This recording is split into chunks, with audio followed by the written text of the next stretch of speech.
Book of Revelation, chapter 20, verse 11 to 15.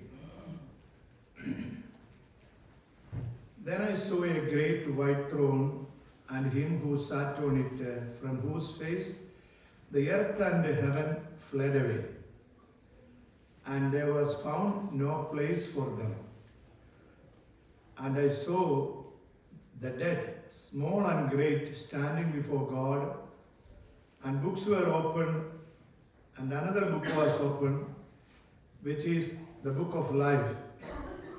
And the dead were judged according to their work by the things which were written in the books.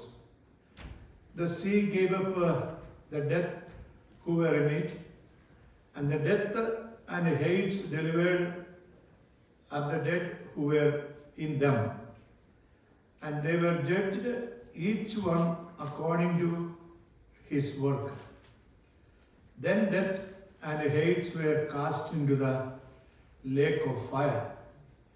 This is the second death.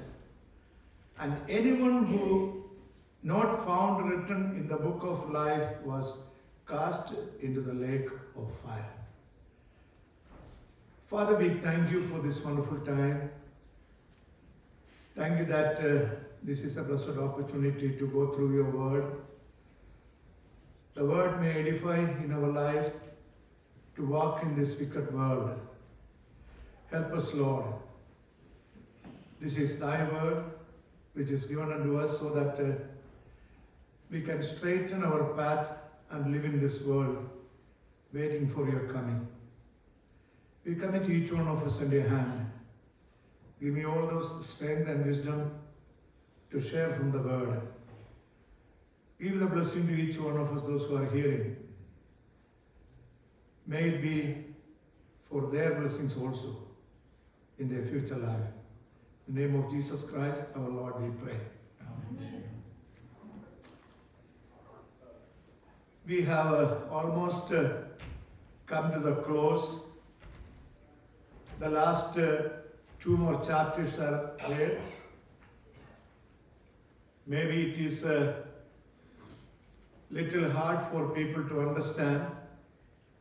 Because of that reason, many people, as I used to say, they don't trust in the word, the book of Revelation. But we know that whether someone believe it or not, the truth can never be averted. The truth will stand always. And those who believe, they will be blessed. Those who do not want to believe, they will be cursed. That is nothing but a common fact. So, this is the white throne judgment, the last judgment upon the whole humanity. Means, we all know that the world will come to an end. That doesn't mean that everything is going to be, the earth will be dissolved. No. The earth will be renovated and the earth is going to be a new earth. And there will be people living, the people of God after that. I'm talking about after the millennium. Until millennium, there are billions of people going to live on the face. We know that the millennial time, the lifespan of people will be very long, a long life. We don't know, maybe it's same like in the book of Genesis what we read, the people were so aged. So the same way, this 1,000 year of reign, the people will have all kind of blessing, death will be less, and people will be, the procreation will be more and more on the face of the earth, so there will be billions of people living on the face. But this judgment seat, what we read here, this is coming after that. That means after the millennium. The millennium will be over. When I say something, you need to read the word. Repeatedly, I say this. Search the word. യഹോവയുടെ പുസ്തകത്തിൽ അന്വേഷിച്ചു വായിപ്പീൻ, അവയിൽ ഒന്നിനും ഇണയില്ലാതിരിക്കുകയില്ല. യഹോവയുടെ വായല്ലോ അത് കൽപ്പിച്ചാക്കിയിരിക്കുന്നത്. എന്ന് പറഞ്ഞാൽ പല കാര്യങ്ങൾ വ്യക്തമാകണമെന്ന് വരില്ല. ഒരു പക്ഷേ പുതിയ നിയമത്തിൽ കാണുന്ന പ്രവചനങ്ങൾ നിവർത്തീകരിക്കപ്പെട്ടത് അതിന്റെ പ്രവചനത്തിന്റെ തുടക്കം എവിടെയാണെന്ന് പഴയ നിയമത്തിലെ പല പുസ്തകങ്ങൾ കൂടെ നോക്കിയെങ്കിൽ മാത്രമേ സാധിക്കുകയുള്ളൂ. മാത്രമല്ല, പുതിയ നിയമത്തിൽ തന്നെ ഇതിന് വേണ്ടുന്ന തെളിവുകൾ ധാരാളമുണ്ട്. കാരണം ഇത് ഈ 11 മുതൽ 15 വരെയുള്ള വാക്യങ്ങൾ വായിച്ചാൽ this itself is a very vast area to be remembered. കാരണം ഇതിൽ പറയുന്ന ഓരോ വാക്കുകൾക്കും ധാരാളം അർത്ഥങ്ങളും ധാരാളം വ്യവസ്ഥകളും ധാരാളം കാരണങ്ങളും നമുക്കിതിൽ കൂടെ കാണാനായിട്ട് സാധിക്കും. സോ ഇവിടെ ആദ്യം വായിച്ചത്, then I saw a great white throne and him who sat on it, from whose face the earth and the heaven fled away, and there was found no place for them. മരണവും പാതാളവും ഭൂമിയും ആകാശവും ദൈവസന്നിധിയിൽ നിന്ന് ഓടിപ്പോയി ഈ ന്യായവിസ്താര സഭയിൽ ഇരുന്നപ്പോൾ. എന്നാൽ യോഹന്നാൻ അപ്പോസ്തലൻ അതിന്റെ 4-ാമത്തെ അധ്യായം വായിക്കുമ്പോൾ അതിന്റെ 1 മുതൽ 5 വരെയുള്ള വാക്യങ്ങളിൽ, അതായത് book of revelation chapter 4 verse 1 to 5, you can see that I was in the spirit. That means John was called to come up here. Behold, the throne set in heaven, and one who sat on it, the throne was like a jasper, the majestic appearance of the Lord God sitting on the throne. John marveled really upon that face. There are 24 elders, there are 4 living creatures, and from the throne proceeded lightning, thundering voices. 7 lamps of fire were burning before the throne, which are the 7 Spirits of God. That means it is in the beginning. The end, we don't see anything on this judgment seat. In the beginning, when John saw, when he was taken up, come up here, that means those who are living today as Lord's people, ദൈവത്തിന്റെ ജനം, യഹോവയുടെ സന്നിധിയിൽ, ദൈവത്തിന്റെ സന്നിധിയിൽ സ്വർഗത്തില് present ആയിരുന്നു യോഹന്നാൻ ഇത് കാണുമ്പോൾ, ഈ കാഴ്ച കാണുമ്പോൾ. കാരണം സഭയുടെ ഉത്പ്രാവണത്തിന് ശേഷം സംഭവിക്കുന്ന കാര്യമാണ് വെളിപ്പാട് പുസ്തകം 4-ാം അധ്യായത്തിൽ നാം കാണുന്നത്. ഇത് ആദ്യമേ ഇതിനെക്കുറിച്ച് നമ്മൾ സംസാരിച്ചിട്ടുണ്ട്. അപ്പോൾ ഈ ഉത്പാദനത്തിൽപ്പെട്ട് ദൈവസന്നിധിയിൽ എടുക്കപ്പെട്ട സകല ദൈവജനവും സ്വർഗത്തിലിരിക്കുന്നുണ്ട്, ദൈവസന്നിധിയിൽ. എന്നാൽ അവിടുത്തെ ചില വിശേഷണങ്ങൾ മാത്രം ഈ 4-ാം അധ്യായത്തിൽ കാണുന്നുണ്ട്. എന്താണ് അവിടെ നടക്കുന്നത്? ഇതിപ്പോ അവിടെ തണ്ടർ ഉണ്ടെന്നോ അല്ലെങ്കിൽ ലൈറ്റിംഗ് ഉണ്ടെന്നൊക്കെ പറയുമ്പോൾ it's not something of a fearful atmosphere. It's kind of the majestic appearance of the Lord. How great the Lord is. എത്ര ശ്രേഷ്ഠനായ, മഹാനായ, ശക്തനായ ദൈവമാണ് സിംഹാസനത്തിൽ ഇരിക്കുന്നതെന്ന് യോഹന്നാന് കാണിച്ചു കൊടുക്കുകയായിരുന്നു ഈ കാഴ്ച കൊണ്ട്, അല്ലെങ്കിൽ ഈ 4-ാം അധ്യായത്തിൽ കാണുന്ന ഈ ന്യായാസനം കൊണ്ട് നമുക്ക് മനസ്സിലാക്കുവാനായിട്ട് സാധിക്കുന്നത്. ആ ന്യായാസനം അവിടെ അവസാനിച്ചു. പിന്നീട് ബാക്കിയുള്ള കാര്യങ്ങൾ നമ്മൾ കാണുന്നത് ഈ ഭൂമിയിലുള്ള ട്രിബുലേഷനെ കുറിച്ചും അതിനോട് ബന്ധപ്പെട്ട കാര്യങ്ങളെ കുറിച്ചുമാണ്. അപ്പോ 11-ാമത്തെ വാക്യത്തിൽ ഈ കണ്ട ഈ വായിച്ച വാക്യം, ഈ വലിയ ഇതിന്റെ മുമ്പാകെ നിൽക്കുന്നത് ആരാണെന്നുള്ളത് നമുക്കറിയാം. അവന്റെ മുമ്പിൽ നിന്ന് ആ ഭൂമിയും ആകാശവും ഓടിപ്പോയി. പിന്നെ നിൽക്കുന്ന ആരൊക്കെയാണെന്നുള്ളത് ഇവിടെ നാം വായിക്കുന്നത്, ലോകത്തിലുള്ള സകല പാപികളായ മനുഷ്യരും, അല്ലെങ്കിൽ ന്യായവിധിക്ക് യോഗ്യരായിട്ടുള്ള സകല മനുഷ്യരും ആ ന്യായാസനത്തിന് മുമ്പാകെ നിൽക്കുന്നുണ്ട്. വെള്ള സിംഹാസനത്തിന് മുമ്പാകെ ന്യായവിധിക്കായിട്ട് അവന്റെ മുമ്പാകെ മനുഷ്യർ നിൽക്കുന്നു. എന്നാൽ അതിന് വേറെ ചില വിശേഷങ്ങളുള്ള നമ്മൾ പിന്നീട് അവിടേക്ക് കടന്നു വരാം. അപ്പൊ ഈ നിൽക്കുന്ന വ്യക്തിയിൽ ഞാൻ പറഞ്ഞതുപോലെ ആദമിന്റെ ജനനം മുതൽ അതിനുശേഷം പാപത്തിൽ അകപ്പെട്ട പാപിയായി ജീവിച്ച സകല മനുഷ്യരും മില്ലേനിയത്തിന്റെ അവസാനം വരെ ദൈവത്തിന്റെ ക്രോധത്താൽ മരണപ്പെട്ട സകല ജനവും ആ ദൈവസന്നിധിയില് ന്യായാസനത്തിന് മുമ്പാകെ നിൽക്കും. ഞാൻ കഴിഞ്ഞ പ്രാവശ്യം ഓർപ്പിച്ചു, ഈ 1000 ആണ്ട് വാഴ്ചയിൽ ജീവിക്കുന്ന മനുഷ്യര് സുവിശേഷം കേട്ട് രക്ഷിക്കപ്പെട്ട് ജീവിക്കുന്നവരല്ല. ദൈവത്തിന്റെ നന്മ അനുഭവിച്ച് ദൈവിക ജ്ഞാനത്തിൽ നിന്ന് ദൈവത്തെ ആരാധിച്ചും മഹത്വപ്പെടുത്തുകയും ജീവിക്കുന്ന ജീവികളാണ് അന്ന് ജീവിക്കുന്ന മനുഷ്യർ മുഴുവൻ. അത് നമ്മൾ സെക്രിയ പ്രവാചകന്റെ പുസ്തകത്തിൽ നിന്ന് കഴിഞ്ഞ ആഴ്ച വായിക്കുകയുണ്ടായി. വലിയൊരു കൂട്ടം ജാതികള്, ലോകജാതികള്, ലോകത്ത് ജീവിക്കുന്ന സകല മനുഷ്യരും ദൈവത്തെ ആരാധിക്കുവാനായിട്ട് ആ യെരൂശലേമിലേക്ക് വരും എന്ന് നമ്മൾ വായിച്ചു. അതായത് ഈ ഭൂമിയിലെ അല്ലെങ്കിൽ ഈ ഭൂമിയുടെ തലസ്ഥാനമാണ് യെരൂശലേം നഗരം എന്ന് പറയുന്നത്. The city of God, which is a capital for the whole earth. The whole humanity who are living on the face of the earth, they will come to worship the Lord in the city of Jerusalem. So, that is the end when the devil is released. Satan is released from the abyss. അഗാധ കൂപത്തിൽ നിന്ന് അവനെ വിടുമ്പോൾ അവൻ ലോകത്തിൽ ദൈവത്തിന്റെ ആ ഭരണത്തിൽ, ക്രിസ്തുവിന്റെ ഭരണത്തിൽ താല്പര്യമില്ലാതിരുന്ന സർവ്വജനത്തെയും, ഇപ്പോൾ ഞാനിത് പറയുമ്പോൾ ഇതൊക്കെ എവിടെ നിന്നാണെന്ന് ചോദിച്ചു കഴിഞ്ഞാൽ ഇത് കുറെയൊക്കെ കോമൺ സെൻസ് കൊണ്ട് നമുക്ക് മനസ്സിലാക്കാൻ സാധിക്കും. വായിക്കുന്ന യുക്തിക്ക് നിരക്കുന്ന കാര്യങ്ങളായിട്ടുള്ളൂ നമുക്ക് മനസ്സിലാക്കാൻ സാധിക്കും. അത് കാരണം ഇതിന് ശേഷമുള്ള ജീവിതം 21, 22 അധ്യായങ്ങളിലേക്ക് വരുമ്പോൾ അത് ആക്ച്വലി ഒരു പുതിയ ആകാശവും പുതിയ ഭൂമിയിലും നടക്കുന്ന സംഗതികളാണ്. അപ്പൊ ഇതുകൊണ്ട് ഇവിടെ അവസാനിക്കുകയാണ്.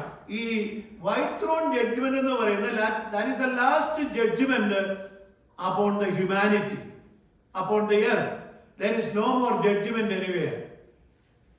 ഒരു പക്ഷേ 21, 22 അധ്യായങ്ങളിലെ വ്യക്തികളെയും പല കാര്യങ്ങളൊക്കെ നമുക്ക് കാണാൻ സാധിക്കും. അതൊക്കെ ഒരു പക്ഷേ നമുക്ക് ചോദ്യചിഹ്നമായിട്ട് ഇന്നിരുന്നേക്കാം. എന്നാൽ നമുക്ക് നിത്യത്തിലായിരിക്കുമ്പോൾ ഇതെല്ലാം വെളിപ്പെട്ടു വരും. ഒരു സത്യം, ഏതായാലും നമ്മളാരും ഇവിടെ ഇരിക്കാൻ പോകുന്നവരല്ല.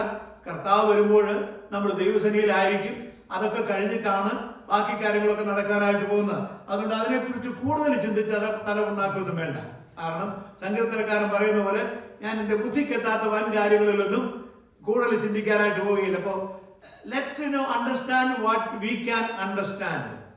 ഞാൻ am not able to clear all your doubts in the book of 21 and chapter 21 and 22. We will come there later on. So ഇവിടെ ഈ സർവ്വജനത്തെയും ദൈവം കൂട്ടിവരുത്തിയിട്ട് ദൈവസന്നിധിയിൽ നിർത്തിയിട്ട് അവരെ ന്യായം വിധിക്കുന്നു എന്നുള്ളതാണ്. കാരണം ഇനിയും ഈ ന്യായം വിധിക്കുന്നത് ആരാണ്, ഈ സിംഹാസനത്തിൽ ഇരിക്കുന്ന ആരാണ് എന്നുള്ളത് നമുക്ക് ഏറെക്കുറെ അറിയാം. നമ്മൾ സാധാരണ, എനിക്കറിയത്തില്ല, ഇതിനെക്കുറിച്ച് പലരും പല നിലകളിൽ ചിന്തിക്കുന്നുണ്ട്. ഈ വെള്ളസിംഹാസനത്തിൽ ഇരിക്കുന്നത് ആരാണ്, ആരായിരിക്കാനാണ് സാധ്യത? എനിവേ, ഞാൻ നിങ്ങളെ ചോദിച്ചു പെടുത്തുന്നില്ല, ഞാൻ അതിന്റെ കാര്യത്തിലേക്ക് കടക്കാം. ഈ സിംഹാസനത്തിൽ ഇരിക്കുന്നതും നമ്മളുടെ കർത്താവായ യേശു ക്രിസ്തു തന്നെയാണ് എന്ന് ഞാൻ വിശ്വസിക്കുന്നു. അനേക ദൈവമക്കളും വിശ്വസിക്കുന്നതിന്റെ കാരണം എന്താണെന്ന് ഞാൻ വായിച്ചു കേൾപ്പിക്കാം. കാരണം എന്താണ്? നമുക്കറിയാം നമ്മുടെ കർത്താവിനെ കുറിച്ച്. നമ്മുടെ കർത്താവ് നമ്മെ സൃഷ്ടിച്ചപ്പോൾ പിതാവും പുത്രനും പരിശുദ്ധാത്മാവും ഒരുമിച്ചുണ്ടായിരുന്നു. നമ്മളെ സൃഷ്ടിച്ചതും ദൈവത്തിന്റെ സാദൃശ്യത്തിലും സ്വരൂപത്തിലും ആകുകൊണ്ട് ഈ ബോഡി, സോൾ, സ്പിരിറ്റ് എന്നുള്ള നിലയിൽ നമ്മയും ദൈവം സൃഷ്ടിച്ചിരിക്കുന്നത് അങ്ങനെയാണ്. ഈ തൃത്വത്തിൽ നമ്മെ ദൈവം തൃത്വം സൃഷ്ടിച്ചപ്പോൾ നമ്മുടെ ജീവിതത്തിൽ ദൈവാംശം, ജീവാംശം അടങ്ങിയിരിക്കുന്നു എന്നുള്ളത് കൊണ്ട് നമ്മളൊരു പ്രത്യേക ജീവികളാണ്. എന്നാൽ ദൈവത്തിൽ നിന്ന് അന്യപ്പെട്ടു പോയതുകൊണ്ടാണ് അതിൽ നിലനിൽക്കാതെ പോയത് മനുഷ്യവർഗം അന്നുമെന്നും. അപ്പോ നമ്മുടെ കർത്താവ് പറഞ്ഞെന്താ? Come let us make man in our own image. അങ്ങനെയല്ലേ നമ്മള് ഉൽപ്പത്തി പുസ്തകം 1-ാം അധ്യായത്തിന്റെ 26, 27, അതുപോലെ 2-ാം അധ്യായത്തിന്റെ 7-ാമത്തെ വാക്യത്തിൽ 8-ാമത്തെ വാക്യത്തിൽ വായിക്കുന്നത്. Let us make man in our image, body, soul, spirit. Father, Son and the Holy Spirit together. He has created us and He has left us in this world so that we can walk in the way of Him or walk with Him That was his plan. That plan was averted because of sin. Now he lost the fellowship. Now, John chapter 5 verse 22 and 27. Let's read that word. John chapter 5 verse 22. Jesus Christ is the creator. We know that, the savior and the ultimate authority to judge. For the Father judges no one, but has committed all judgment to the Son. Now, naturally we can understand who is sitting on the throne now. It is a Son. He has the authority because he is the one in person. He is the personality. He can be seen, but the Spirit is not seen anywhere. He is there. ദൈവത്തിന്റെ ദൈവം ആത്മാവാണ് എന്ന് പറയുമ്പോൾ ആ ആത്മാവ്, ആത്മരൂപിയായ ദൈവം മനുഷ്യരൂപിയായി തീർന്നതാണ് ക്രിസ്തു എന്ന് പറയുന്നത്. അപ്പൊ അങ്ങനെ പറയുമ്പോൾ ഈ ഇരിക്കുന്നത് ന്യായം വിധിക്കാൻ യോഗ്യനായ വ്യക്തി ആര് എന്നുള്ളതിനെ കുറിച്ച് നാം വായിക്കുന്ന അവിടെയാണ്. അതുകൊണ്ടാണ് യോഹന്നാൻ അപ്പോസ്തലന് ഇതിനെക്കുറിച്ച് പറയുന്നത്. 5-ാം അധ്യായത്തിന്റെ 27-ാമത്തെ വാക്യം നാം വായിക്കുന്നത് ഇങ്ങനെയാണ്. And has given him authority to execute judgment also, because he is the Son of Man. ആരെയാണ് അവൻ ന്യായം വിധിക്കുന്നത്? ഭൂതലത്തിൽ ജീവിക്കുന്ന മനുഷ്യവർഗത്തെയാണ്, അല്ലെ? ഉത്പത്തി മുതൽ മില്ലേനിയത്തിന്റെ അവസാനം വരെ ദൈവത്തോട് നിരന്തരമായ ബന്ധം സ്ഥാപിച്ച് ജീവിക്കാൻ കഴിയാതെ പോയിരുന്ന സകല ആത്മാക്കളും അല്ലെങ്കിൽ സകല മനുഷ്യവർഗവും ന്യായം വിധിക്കപ്പെടുവാനായിട്ട് മനുഷ്യപുത്രനായ ക്രിസ്തുവിന്റെ മുമ്പിൽ അവൻ ന്യായാസനത്തിന് മുമ്പാകെ നിൽക്കുകയാണ്. അതാണ് ഇവിടെ നാം വായിക്കുന്ന. അങ്ങനെ ജഡ്ജ്മെന്റ് എല്ലാം അവനാണ് കൊടുത്തിരിക്കുന്നത്. അതുകൊണ്ടാണ് നാം വായിക്കുന്ന അടുത്ത വാക്യത്തില്, അതിന്റെ 20-ാം അധ്യായത്തിന്റെ 12-ാമത്തെ വാക്യം നാം വായിക്കുന്നത്,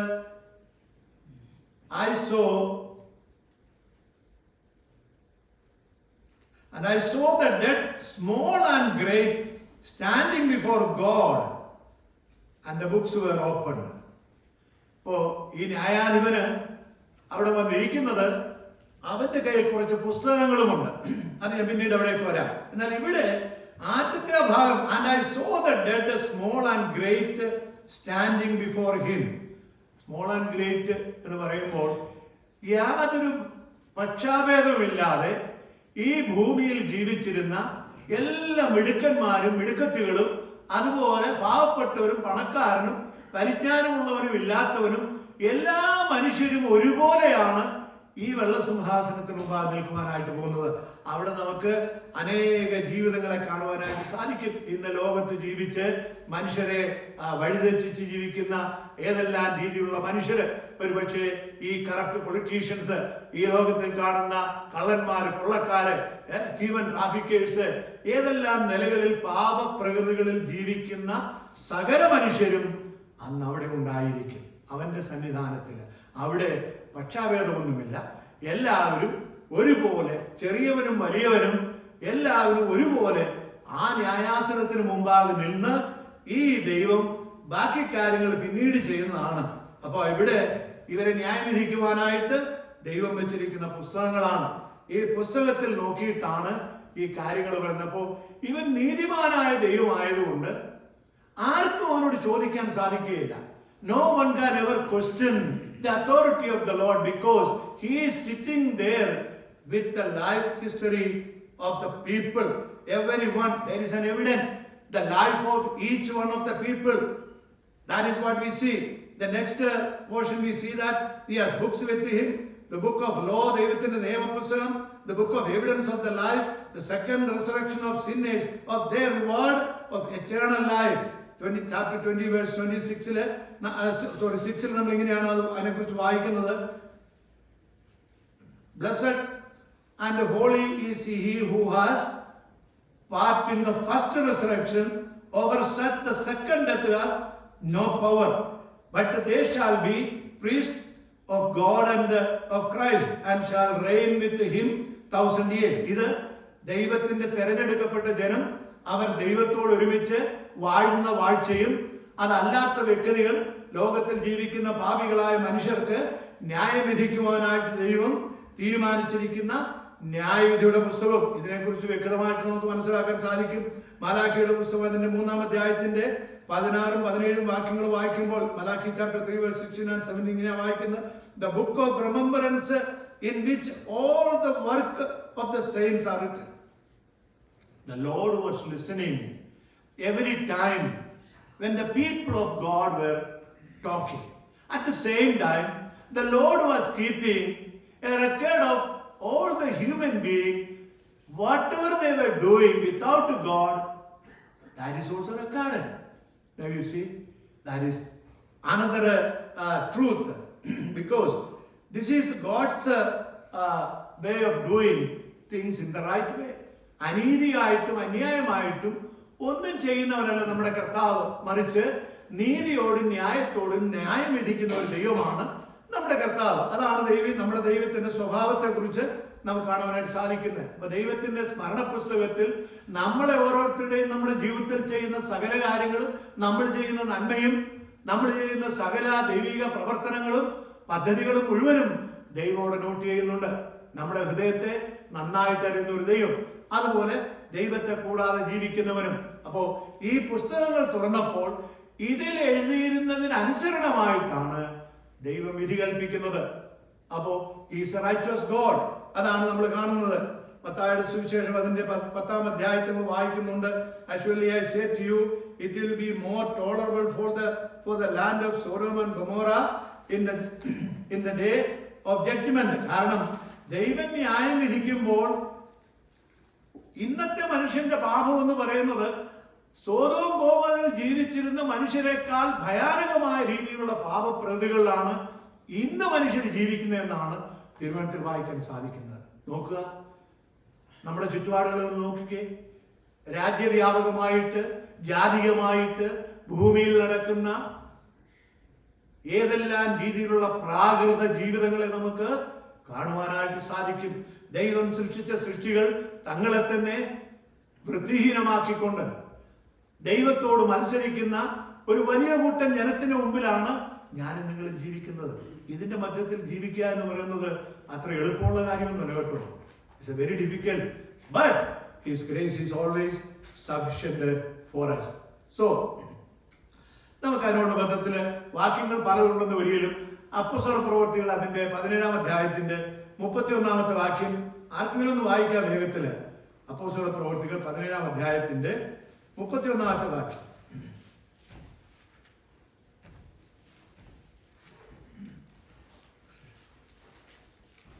വേദോത്സവമുള്ള എല്ലാവരും കയ്യിൽ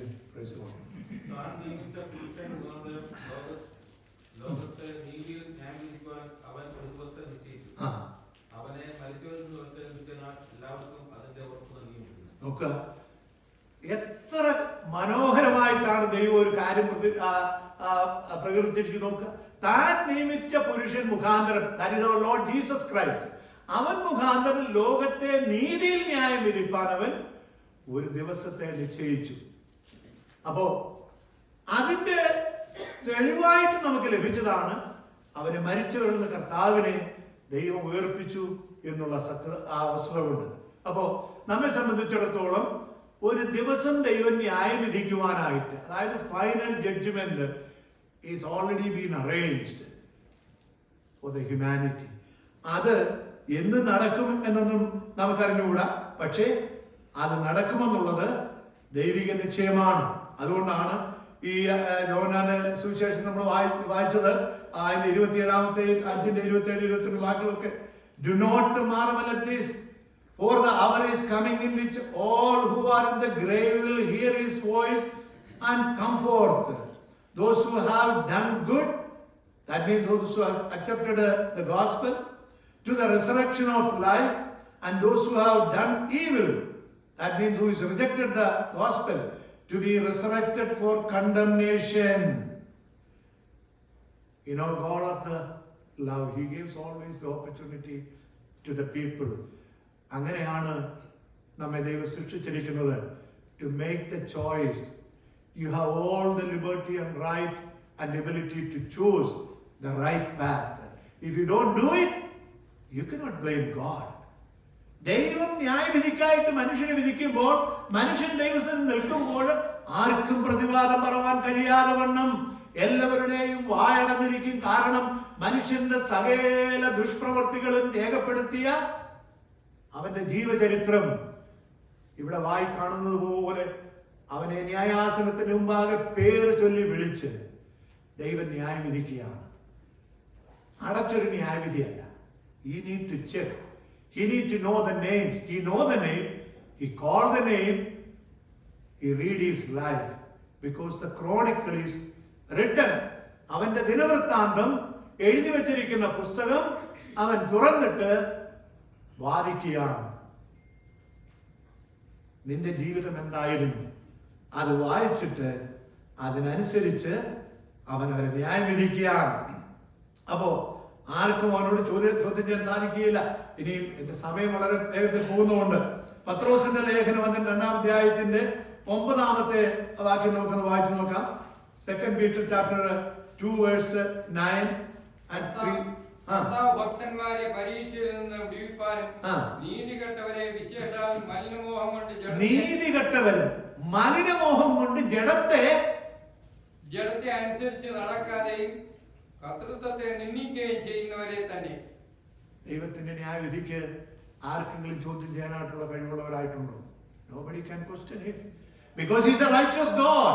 3-ാമത്തെ അധ്യായത്തിന്റെ 7-ാമത്തെ വാക്യം വായിക്കാമോ പ്ലീസ്? ആകാശവും ഭൂമിയും അതേ വചനത്താൽ തീക്കായി സൂക്ഷിച്ചും ന്യായവിധിയും ഭക്തികെട്ട മനുഷ്യരുടെ നാശവും സംഭവിക്കാനുള്ള ദിവസത്തേക്ക് കാത്തുപിടിക്കുന്നു എന്ന്. അപ്പോ ദൈവത്തിന്റെ ന്യായവിധി എന്ന് പറയുന്നത് ഉത്പത്തി മുതൽ ഇതുവരെയും ഇന്നുവരെയും, ഒരുപക്ഷെ ഇന്ന് കർത്താവ് വന്നാൽ ഇതുവരെയും ഇനി 1000 വർഷത്തിന് ശേഷവും അവിടുത്തെ ന്യായവിധിക്ക് യാതൊരു വ്യതിയാനവുമില്ല. There is absolutely no change.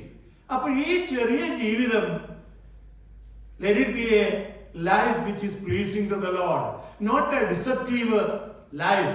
ചതിവിന്റെയും വക്രതയുടെയും വഞ്ചനയുടെയും മോഷണത്തിന്റെയും പിടിച്ചുപറിയുടെയും വിവിധ നിലകളിലുള്ള പാപപ്രവൃത്തികളുടെയും ഒരു ജീവിതമാകാതെ വണ്ണം നമ്മുടെ ജീവിതത്തിന്റെ ഈ കിതാബില് അല്ലെങ്കിൽ അവന്റെ സ്മരണ പുസ്തകത്തിൽ നന്മയുടെ വാക്കുകൾ രേഖപ്പെടുത്തുവാനായിട്ട് let us give our life to him so that the Lord may do wonderful thing in our life. അതിനുവേണ്ടിയിട്ടാണ് നമ്മെ സൃഷ്ടിച്ചത്. We are created for a purpose. Always keep that in mind. 13-ാം വാക്യത്തില് അതുകൊണ്ടാണ് നാം വായിക്കുന്നതാണ്, the sea gave up the dead who were in it, and the death and hates delivered up to dead who were in them, and they were judged each according to his work. അപ്പോ repeatedly ഈ ന്യായവിധിയെ കുറിച്ച് പറയുകയാണ്. ആരൊക്കെ ഇത് എവിടുന്നൊക്കെയാ വന്നിരിക്കുന്നതെന്നാണ് ആൾക്കാർ യുഗാന്തരങ്ങളായിട്ട് ഒരുപക്ഷെ മരിച്ച് കടലിന്റെ അടിയിൽ മത്സ്യം തിന്നുപോയ മനുഷ്യരും, അതുപോലെ സാധാരണ നിലയിൽ മരണം പ്രാപിച്ച് പാപത്തിൽ ജീവിച്ചവരെ അവിടെ ഇട്ടിരുന്ന പാതാളത്തിൽ നിന്നും എല്ലാവരെയും ദൈവം കൂട്ടിവരുത്തുകയാണ്.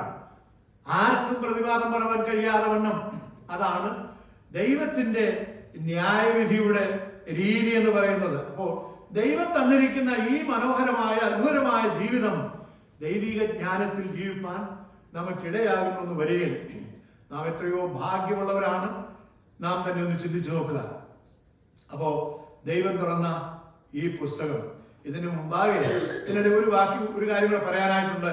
അത് ദാനിയേൽ പ്രവാചകന്റെ പുസ്തകം 7-ാം അധ്യായത്തിന്റെ 10-ാമത്തെ വാക്യമാണ്. വായിക്കാം. Daniel chapter 7 verse 10.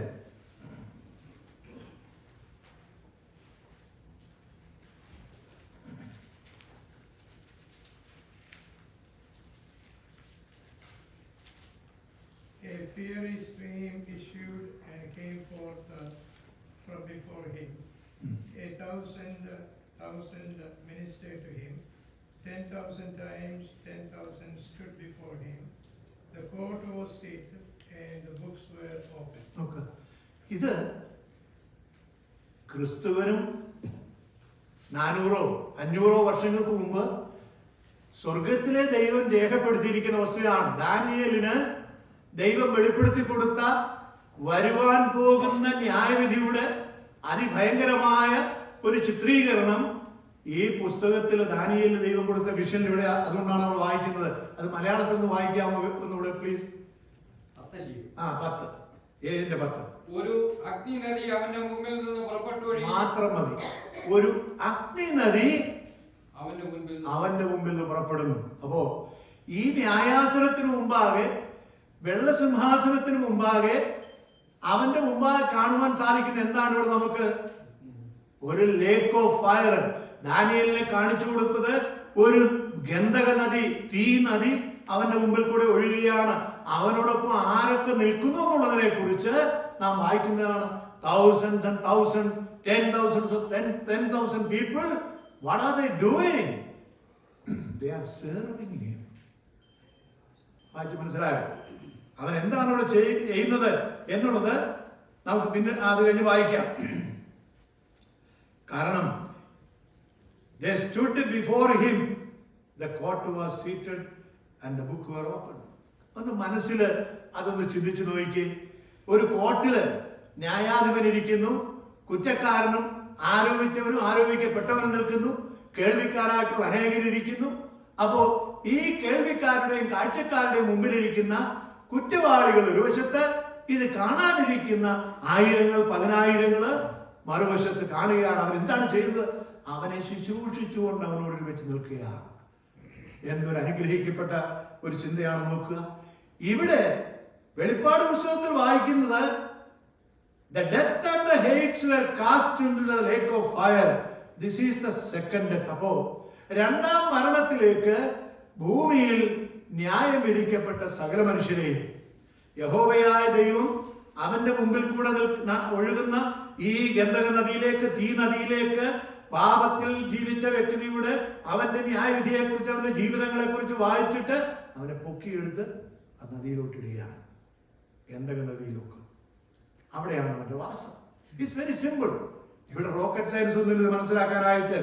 അത് ഇവിടെ നാം വായിക്കുന്നത് പിന്നെ മരണത്തെയും പാതാളത്തെയും ഒന്നും അവിടെ കണ്ടില്ല.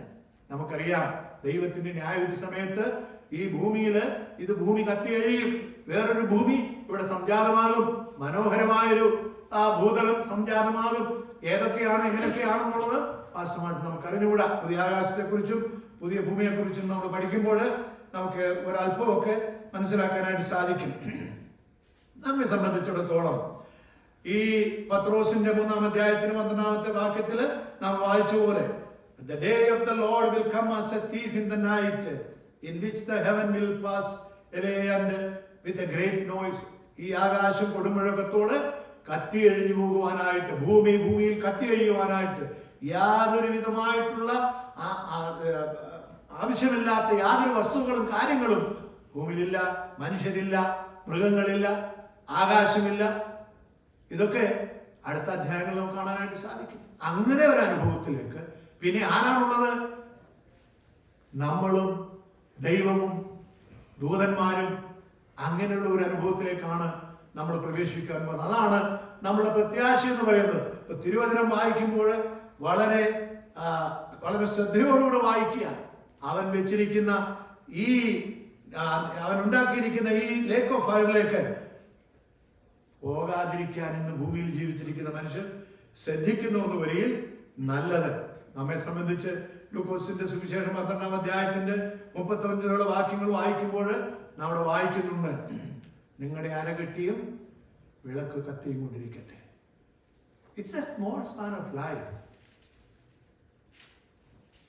2-3 മാസത്തിന് ശേഷം നമുക്കറിയാം, എൻ്റെ ജീവിതത്തിൽ ഞാനൊരു ടൈം സോണിലേക്ക് പ്രവേശിക്കും. എൻ്റെ ബർത്ത്ഡേയിൽ നമ്മളൊക്കെ ഒരു ചെറിയ കാലം ജീവിക്കുന്നവരാണ്. എൻ്റെ മനസ്സിന് പ്രായമായിട്ടില്ല കേട്ടോ, ശരീരത്തിന് പ്രായമായിട്ടുണ്ട്, തലയിൽ കൂടിയൊന്നും കാണുകയില്ല. പക്ഷേ എൻ്റെ മനസ്സിന് യാതൊരു വിധമായിട്ടുള്ള ക്ഷീണവും ബലഹീനതയും സംഭവിച്ചിട്ടില്ല. വളരെ സ്ട്രോങ് ആണ് ഇന്നും. പക്ഷെ ഒരു കാര്യം, എനിക്ക് തന്ന ജീവിതം ഞാൻ എങ്ങനെ ജീവിക്കണം, അത് ദൈവം നമ്മോട് ചോദിക്കുന്ന ഒരു കാര്യമാണ്. കാരണം നമ്മൾ അങ്ങനെയാണ് ജീവിക്കുന്നതെന്ന് വരികയില്ല. ഞാനിതിൻ്റെ 12-ാമത്തെ അധ്യായത്തിന്റെ ഒരു വാക്യം കൂടെ, 1-2 വാക്യം കൂടെ ലൂക്കോസിന്റെ സുവിശേഷത്തിൽ നമ്മൾ വായിച്ചതിനെ കുറിച്ച് ശ്രദ്ധിച്ചു വായിക്കേണ്ട ഒരു കാര്യമുണ്ട്. നമുക്കൊന്ന് വായിച്ചു നോക്കാം. 12-ാം അധ്യായത്തിൻ്റെ 35 മുതലുള്ള വാക്യങ്ങളിൽ അങ്ങനെയാണ് വായിക്കുന്നത്. Blessed are the 37. Blessed are the servants whom the master when he comes will find watching. Surely I say to you that he will gird himself and have them sit down to eat, and he will come and serve them. Did you read that clearly? ശരിക്കും വായിച്ചപ്പോൾ മനസ്സിലായോ അവിടെ വായിച്ചെന്ന്? I don't know. ഇന്ന് നാം അരകെട്ടി നമ്മുടെ വിളക്ക് കത്തിയും കൊണ്ട് ഇന്ന് നാം ദൈവത്തെ സേവിച്ചാൽ, the day is coming that he is going to serve us. He will get his loins and he will serve us. Oh my goodness. I can't believe that. I can grasp it, it's beyond my comprehension to understand these verses. എങ്ങനെ അവൻ നമ്മളെ സേവിക്കുവാനായിട്ട് പോകുന്നു. എന്നാൽ ഈ അല്പകാലത്തെ ജീവിതം ഇത് ചെയ്താൽ നമുക്ക് ലഭിക്കുന്നത് it is an eternity. It's an eternity that the Lord is going to keep us with him and he will serve us. എൻ്റെ പ്രിയ സഹോദരി സഹോദരന്മാരെ, ദൈവം നമ്മോട് കാണിക്കുന്ന അനുഗ്രഹം നാം വളരെയധികം ശ്രദ്ധയോടെ മനസ്സിലാക്കണം. 20:15 നാം വായിച്ചത്, and anyone not found written in the book of life was cast into the fire. അപ്പോ ഈ ഇരിക്കുന്ന പുസ്തകങ്ങളിൽ അവൻ പേരുകൾ പരതുകയാണ്. ആരുടെ പേര് ഇതിലുണ്ട്? ഇവന്റെ ജീവിതം എന്തായിരുന്നു? ഞാൻ ഇവരോട് കാണിച്ച സ്നേഹവും കരുണയും കൃപയും മറന്നുകളഞ്ഞ് എന്നെ കൂടാതെ ജീവിച്ച ജീവിതങ്ങൾ. ഞാൻ അവസാനമായിട്ട് ഒരു വാക്യം കൂടെ വായിച്ചിട്ട് എൻ്റെ വാക്കുകൾ അവസാനിപ്പിച്ചോളാം. അതായത് 1 കൊരിന്ത്യർ 15-ാം അധ്യായത്തിന്റെ 20 മുതലുള്ള ചില വാക്യങ്ങൾ. 1 Corinthians chapter 15 verse 20-26. ആർക്കൊന്ന് വായിക്കാം? Very wonderful passage, ആദാമിൽ എല്ലാവരും മരിക്കുന്നത് പോലെ ക്രിസ്തുവിൽ എല്ലാവരും ജീവിക്കപ്പെടുന്നു. ഓരോരുത്തരും താന്താന്റെ നിരയിലത്രേ. ആദ്യഫലം ക്രിസ്തു, പിന്നെ ക്രിസ്തുവിനുള്ളവർ അവന്റെ വരവിങ്കൽ, പിന്നെ അവസാനം. അന്ന് അവൻ എല്ലാ വാഴ്ചയ്ക്കും അധികാരത്തിനും ശക്തിക്കും നീക്കം വരുത്തിയിട്ട് രാജ്യം പിതാവായ ദൈവത്തെ ഏൽപ്പിക്കും. അവൻ സകല ശത്രുക്കളെയും കാൽക്കീഴാക്കുവോളം വാഴേണ്ടതാകുന്നു. ഒടുക്കത്തെ ശത്രുവായിട്ട് മരണം നീങ്ങിപ്പോകും. സകലത്തെയും മതി. The last enemy that will be destroyed is death. വായിച്ചോ. The last enemy. ഇന്ന് മനുഷ്യൻ ഏറ്റവും ഭയപ്പെടുന്ന വ്യക്തി അതാരാണെന്നറിയാമോ? ഈ മരണമാണ്. 90-ാം വയസ്സിലും 95-ാം വയസ്സിലും 100-ാം വയസ്സിലും മരിക്കാൻ മനുഷ്യന് താല്പര്യമില്ല, ആഗ്രഹമില്ല. ലോകത്തിൽ ജീവിക്കുന്ന മനുഷ്യരെ കൂടുതലും അങ്ങനെ, ദൈവമക്കളും അങ്ങനെ ആയിരിക്കാൻ സാധ്യത കുറവൊന്നുമല്ല കേട്ടോ. എങ്ങനെങ്കിലും പിടിച്ചു നിന്നെങ്കിൽ നന്നായിരുന്നു. അതുകൊണ്ടൊക്കെയല്ലേ ഇതൊക്കെ മാറ്റി വെക്കാനൊക്കെ പോകുന്നത് നമ്മള്. അല്ലെ പിന്നെ പോകുമോ? ജീവിക്കണമെന്ന് ആഗ്രഹമുള്ളതുകൊണ്ടാകട്ടോ. ഇല്ല, നമ്മളാരും പോകും ഈ പരിപാടിക്ക്. എന്റെ സഹോദരങ്ങളെ, ഒടുക്കത്തെ ശത്രുവായിട്ട് മരണം നീങ്ങിപ്പോകുന്നത് വരെ നമ്മെ ഭയപ്പെടുന്ന വ്യക്തി അവനാണ് മരണം. ആദാം മുതൽ ഇന്ന് വരെ ജീവിക്കുന്ന മനുഷ്യന്റെ ഏറ്റവും വലിയ ശത്രുവും അവൻ മാത്രമാണ്. അവൻ മനുഷ്യനെ ഭയപ്പെടുത്തുകയാണ് ഓരോ ദിവസവും ഓരോ നിമിഷവും. വിശ്വാസികൾ എന്ന് പറഞ്ഞ് ജീവിക്കുമ്പോൾ നമ്മെയും അവൻ ഭയപ്പെടുത്തുന്ന ഒരു അനുഭവത്തിലാണ് എന്ന് വരികിൽ നമ്മുടെ വിശ്വാസം വ്യർത്ഥമാണെന്നുള്ളത് ഒരിക്കലും മറന്നു പോകാതിരിക്കട്ടെ. ഇന്ന് മരിക്കാനും ദൈവസന്നിധിയിൽ കടന്നേല്ലുവാനുള്ള താല്പര്യം. അതുകൊണ്ടാണ് പൗലോസ് പറയുന്നത്, വിട്ടുപിരിഞ്ഞ് ക്രിസ്തുവിനോട് ഇരിക്കുന്നത് അത്യുത്തമം. എന്നാൽ ഞാൻ ജഡത്തിലിരിക്കുന്ന ദൈവത്തിന്റെ ഇഷ്ടമാണെന്ന് വരികിൽ ഞാൻ എന്ത് ചെയ്യേണ്ടുവെന്ന് എനിക്ക് തന്നെ അറിഞ്ഞുകൂടാ. ഞാൻ ആഗ്രഹിക്കുന്നത് മാത്രമാണ്. നമ്മൾ ഓരോരുത്തരും ആഗ്രഹിക്കേണ്ടതാണ്. ഒടുക്കത്തെ ശത്രുവാകുന്ന മരണം നമ്മെ വിട്ട് നീങ്ങിപ്പോ നമുക്ക് മരണഭയമില്ല. കാരണം നമ്മൾ രണ്ടാം മരണത്തിന് അടിമകളല്ല. നമ്മുടെ മരണം ആദ്യം സംഭവിച്ചു കഴിഞ്ഞു. കർത്താവിൽ നാം മരിച്ചടക്കപ്പെട്ട് ഉയർത്തെഴുന്നേറ്റപ്പോൾ നാം ഒരു പുതിയ സൃഷ്ടിയായിട്ട് ഭൂമിയിൽ ജീവിക്കുവാൻ ദൈവം നമ്മെ ആക്കി വെച്ചിരിക്കുന്നു. മരണത്തെക്കുറിച്ച് ഭയപ്പെടുവാൻ ആവശ്യമില്ലാതെ വണ്ണം മരണം എന്നേക്കുമായി നമ്മളെ വിട്ട് ഓടിപ്പോയി. മരണത്തെ അന്വേഷിക്കുന്ന ലോക മനുഷ്യരുണ്ട്. വെളിപ്പാട് പുസ്തകത്തിൽ നാം കാണുന്നുണ്ട്.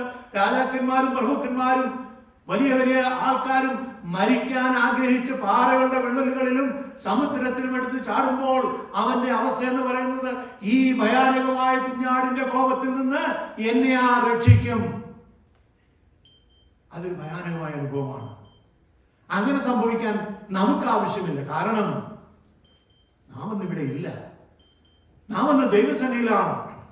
മരണത്തെ ഭയമില്ലാതെ ഇന്നതുകൊണ്ട് ജീവിക്കുവാൻ നമുക്ക് സാധിക്കണം. അതിനായിട്ടാണ് ദൈവം നമ്മെ ഭൂമിയിലാക്കി വെച്ചിരിക്കുന്നത്.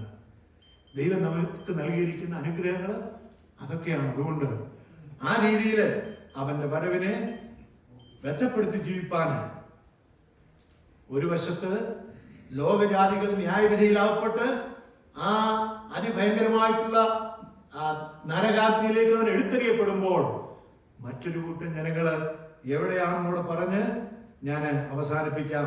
അതിന്റെ പിന്നീട് നമ്മൾ ചിന്തിക്കുന്ന ഒരിക്കലും Revelation chapter 22 verse 1 we see here, and he showed me a pure as crystal proceeding from the throne of God and the Lamb. ദൈവസന്നിധിയിൽ നിന്ന് പുറപ്പെടുന്ന in the middle of its street and on either side of the river was the tree of life, which bore 12 fruits, each tree yielding its fruit every month. The leaves of the tree were for the healing of the nations. ഒരു കൂട്ടം ജനങ്ങള് നരകത്തിന്റെ അടിത്തട്ടിലേക്ക് അഗ്നി നരകത്തിൽ പോകുമ്പോൾ വേറൊരു കൂട്ടം ജനങ്ങള് ദൈവത്തിന്റെ സന്നിധിയില് പളുങ്ക് നദിയുടെ തീരത്ത് ദൈവത്തോടൊരുമിച്ച് വസിക്കും.